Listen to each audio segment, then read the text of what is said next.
We are here with one of two Dutch 8s. We are super excited to have them here from the Netherlands.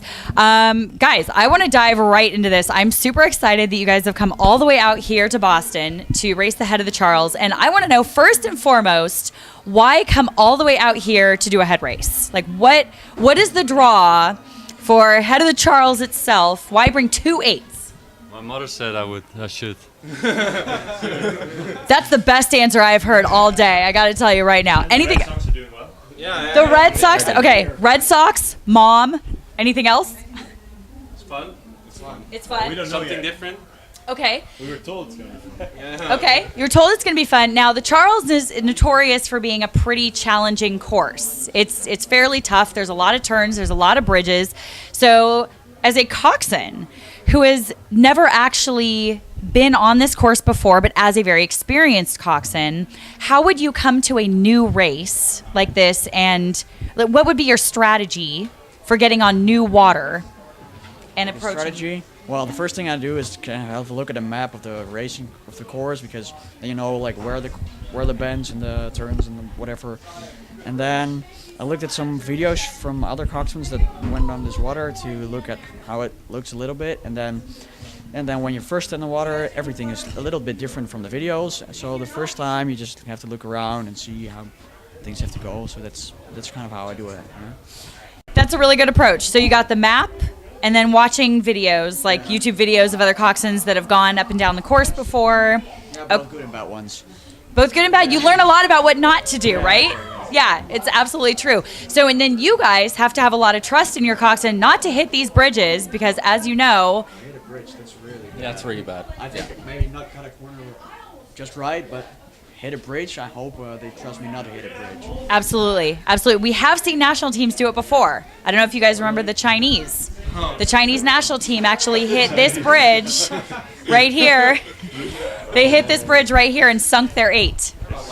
They sunk the 8. They had to be rescued. The bridge, he's out of a job. That's a good test. That's true. River races in the Netherlands, though. We have the Heineken, which has a lot of turns. That's a good race. And Yeah. so we're used to using the different skechs. So maybe the Chinese didn't use that. We set up our boats to run bends. So yeah. Well, and that's perfect. And actually, Cormac over here has actually done the Heineken before. Yeah. So what do you think, It's, like as a coxswain? I think it's great. It's so much fun to steer. It's a bit similar, right? It is. Yeah, it's really similar. Yeah. So we're obviously very excited to see yourselves race and the other 8. We're just wondering, who are you looking forward to competing against? Well, we've got Other entries. an unknown American crew. Very mysterious. Hmm? Very mysterious. Very mysterious, yeah. So we're not sure about them. Obviously, the other Dutch 8, we know all those guys. So naturally, you want to win. You take 3. Take 3. Exactly. Go. Back to the Heineken. Back to the Heineken. We'd move off the Heineken. Tell us about the Heineken. Yeah. Oh, the other crew. Crews we want to beat. Yeah. So we know there's a couple of other national crews. We're not exactly sure about which level of national crew it is. And Bram, having studied here, knows which university crews to look at. So I look over to him to ask. And where did you go? I went to the University of Washington. Oh, you did? Yeah, I did. Okay. So UW. I didn't see them entered this year. No, they're entered with 1-8. Okay. And I think the 8s are probably going to look out for Yale and Berkeley. Yeah. I think those, especially the Berkeley 8, is a really good 8, and we will see what they're capable of. And of course, you have the other Ivy League schools, who are also pretty good, and they're also at a really good level as well. But I think like the national 8s from America, you have some 8s from Germany. I think they're at a good level, and I think they will push us to a good row. Cormac and I actually got to race at the Hollenbecker. So one thing that I thought was so cool about the Dutch cruise is your traditions. Are those strictly for clubs, or do you guys as like a national team also have traditions that you guys follow? No, I think every club has its own unwritten rules, and they're all variations on similar principles per club. So I think a lot of that, all these guys, everyone has their own rules from their club, and here as a national team, there are still echoes of that. But as a national team, we We don't have our own unwritten rules. Only the ones that come through from the clubs. One of the unwritten rules is you don't fuck with someone else's boat. Can I say fuck? Am I You can say whatever you want. You can say it again. One more time, maybe just a bit. Okay, so you don't mess with someone else's boat, but like everything else, like the blazers, pulling them apart, pulling on the ties, that's a thing, but that's mostly students' clubs.